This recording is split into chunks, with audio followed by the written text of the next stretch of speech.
Israeli सेना ने Hezbollah नेता हसन नसरल्लाह के मारे जाने का किया ऐलान। बेरूत में हिजबुल्लाह के केंद्र मुख्यालय पर हमले के बाद इजरायली सेना ने हसन नसरल्लाह के मारे जाने का ऐलान कर दिया है। इजराइल डिफेंस फोर्स ने सोशल मीडिया प्लेटफॉर्म एक्स पर कहा है कि हसन नसरल्लाह अब दुनिया में आतंक नहीं फैला पाएगा। इजराइल के हवाई हमले में हिजबुल्लाह के दक्षिणी मोर्चे के कमांडर अली कार्की के मारे जाने की भी पुष्टि हुई है। इजरायली वायुसेना ने बेरूत में हिजबुल्लाह के मुख्यालय को निशाना बनाया था। आईसीसी के वकील से मिले मोहम्मद यूनुस, मुकदमे में प्रक्रिया पर चर्चा हुई। बांग्लादेश की अंतरिम सरकार के मुख्य सलाहकार मोहम्मद यूनुस ने आईसीसी के वकील करीम ए खान से मुलाकात की है।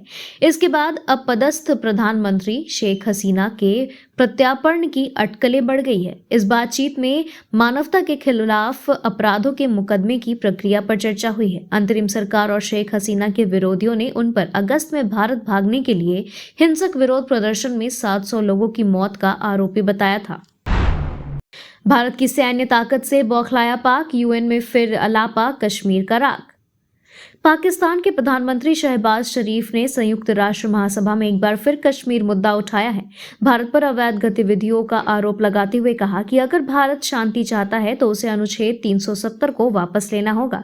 उन्होंने कहा कि भारत को 5 अगस्त 2019 को लिए गए अपने एक तरफा और अवैध कदमों को वापस लेना होगा और भारत पर सैन्य विस्तार और पाकिस्तानी सीमा पर आक्रमण की योजना बनाने का भी आरोप लगाया।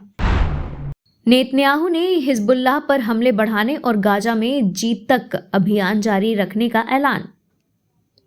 इजराइल के प्रधानमंत्री बेंजामिन नेतन्याहू ने संयुक्त राष्ट्र महासभा में दिए अपने भाषण के दौरान नेतन्याहू ने कहा है कि लेबनान में मौजूद हिजबुल्लाह के खिलाफ हमले और तेज करेंगे।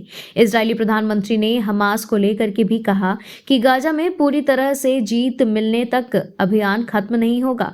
उनके भाषण के बाद इजराइल ने बेरूत में हिजबुल्लाह के मुख्यालय पर बमबारी की। संयुक्त राष्ट्र महासभा में इजराइल की खासी आलोचना हुई है।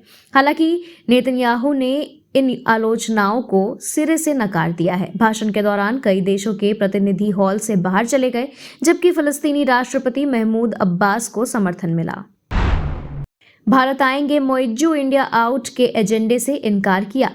मालदीव के राष्ट्रपति मोहम्मद मोइज्जू अक्टूबर के दूसरे सप्ताह में भारत की यात्रा करने वाले हैं, जिससे दोनों देशों के बीच बढ़ी कड़वाहट को दूर करने की कोशिश की जाएगी।